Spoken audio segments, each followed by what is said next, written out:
आगे बढ़ लेते हैं। आगे बढ़ते हुए आपको बताएं, जहां हमीरपुर में उपचुनाव के दौरान बीजेपी और कांग्रेस आए दिन एक दूसरे पर आरोप प्रत्यारोप लगा रही हैं। बीजेपी उम्मीदवार आशीष शर्मा के पक्ष में हमीरपुर से सांसद अनुराग ठाकुर ने कई नुक्कड़ सभाओं में हिस्सा लिया। इस मौके पर अनुराग ठाकुर ने कांग्रेस पर जमकर जुबानी हमले बोले हैं। अनुराग ठाकुर ने कहा है कि जब भी हिमाचल प्रदेश में बीजेपी की सरकार रही तो हिमाचल में विकास के आयाम स्थापित किए गए, लेकिन प्रदेश की कांग्रेस सरकार ने विकास का कोई काम ही नहीं किया। वहीं इस दौरान बीजेपी उम्मीदवार आशीष शर्मा ने भी कांग्रेस प्रत्याशी पुष्पेंद्र वर्मा पर जमकर निशाना साधा।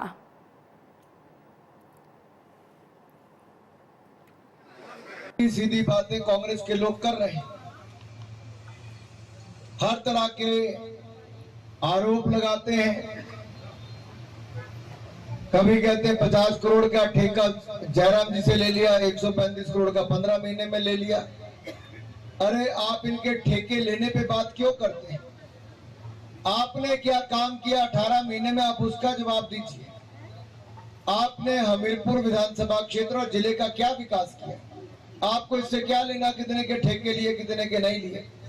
जब ठेकों की बात खत्म हुई तो कल परसों जमीनों के कागज निकाल के ले आए, कितने करोड़ की जमीनें।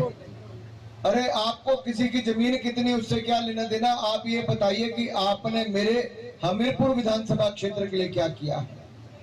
सवाल ये होता है कि जनता देख रही है कि जनता को तो अपने काम से मतलब है और चुना हुआ प्रतिनिधि को काम करवाना है, और आप चुने हुए प्रतिनिधि का काम नहीं करोगे तो जाएगा कहां पर वो?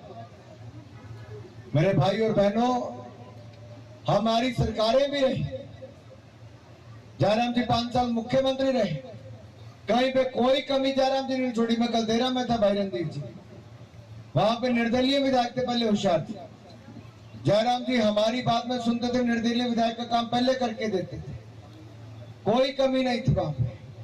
लेकिन यहाँ पर वो कमी भी रखी गई, काम यहाँ पर ठप कर दिए गए। मैं आपसे निवेदन करना चाहता हूँ, हमें अपने क्षेत्र के विकास कार्यों को नहीं रुकने देना है। यहाँ पे भी प्रत्याशी दिए, वो बोलते इस्तीफा, क्या दिखते नहीं इस्तीफा को, क्या जरूरत थी इसे देने दी? भाई तुम तो डॉक्टर थे, 2-2 करोड़ रुपए लगता है एक डॉक्टर बनने में, सरकार पैसा लगाती है, उसके बाद डॉक्टर बनता है। आपको ऐसी क्या नियत थी आपकी कि आपने छोड़ दी डॉक्टरी और आप चुनाव में उतर गए? आप जनता को जवाब दें। आपने सेवा करनी थी तो डॉक्टरी करते, आपने सेवा करनी थी, आप लोगों के बीच में जाते और लोगों की सेवा ऐसे खुले मन से करते। किसी को पीजीआई लेके जाते, किसी को आगे पीछे लेके जाते, और हमीरपुर विधानसभा क्षेत्र क्यों पूरे जिले में जाते, पूरे जिले में अपनी सेवाएं देते। और क्यों नहीं आप ये बताते हैं कि आपके पिताजी भी उद्योग मंत्री रहे, यहीं से रहे, हमीरपुर से, हमारे बुजुर्ग जानते, उद्योग मंत्री रहे।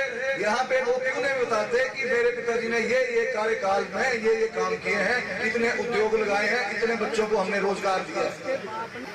ये क्यों नहीं अपने परिवार के बारे में बताते हैं कि मेरे पिताजी ऐसे हैं वैसे? क्यों नहीं सार्वजनिक बोलते?